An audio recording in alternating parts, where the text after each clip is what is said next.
Let's bring you this discussion now. Calls are mounting for a full investigation into South Africans who've been entangled in the ongoing Russia-Ukraine conflict.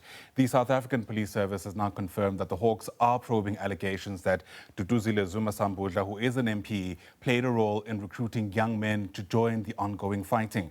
Let's speak more about this with Senior Training Coordinator with the Institute for Security Studies in Willem Els, who joins us now live. Willem, great to see you as always. Thanks very much indeed for making time. And we're hoping to gauge from you, as these investigations continue, how prevalent something like what we are potentially witnessing is, this idea of people being lured to places like Russia in order to be part of this war unknowingly. Good morning to you, Ayada.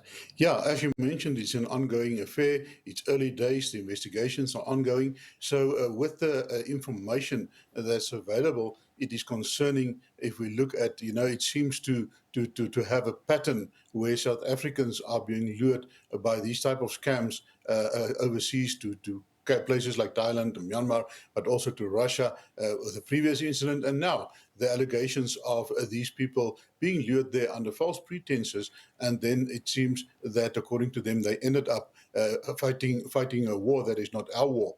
Now, we must just understand that those actions have been criminalized by our legislation. So that is why it warrants a investigation into that. So we see also that the severity of the case is reflected by the CATS unit, that is the Crimes Against the State unit of the DPCI, that is actually investigating it. Yeah, speak to us a bit more about what the law says, Willem, because I think many South Africans are learning about this potentially for the first time. A very basic way to put it is that the law actually bars people from being part of any kind of mercenary groups and joining other wars, certainly not the wars that South Africa is not a part of. Exactly. Traditionally, where it comes from, after 1994, there were a lot of South Africans that were lured into these mercenary organizations. They were fighting in countries like Liberia and other countries, other people's war, because of the expertise of the South Africans after the previous dispensation. So that prompted the drafting and the promulgation of this legislation that actually prevents South Africans from being recruited.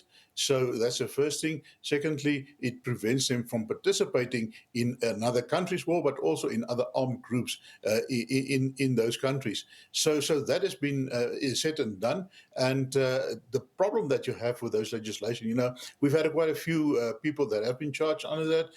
And in the past, you got the option of a fine. So according to our information, everybody paid a fine and then it was forgotten about. So that is your challenge that you have with this case, is that this legislation has not been tested in court as yet, even though it has been on our books for some time.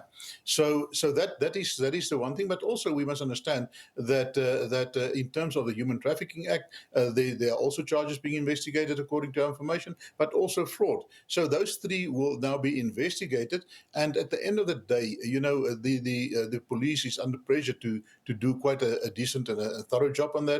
They will have to see whether there's a prima facie case.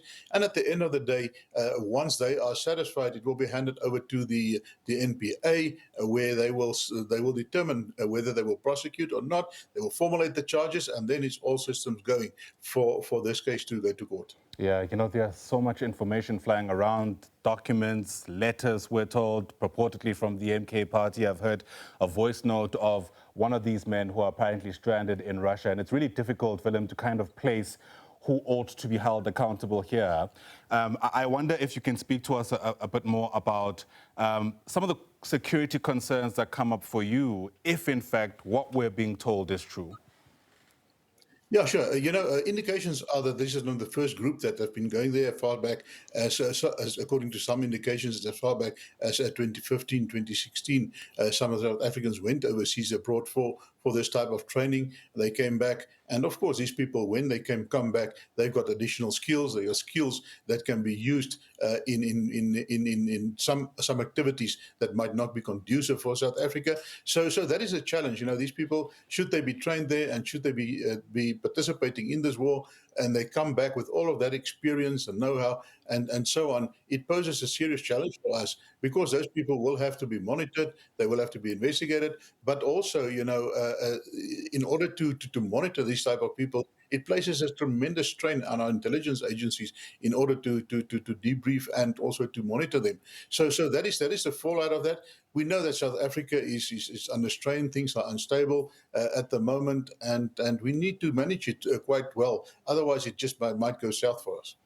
Absolutely. Well, Willem Els, thanks very much indeed for speaking to us, especially considering, as you've been saying, how little we do know might be taking place there. Willem Els with the Institute of Security Studies. For now, thanks very much indeed.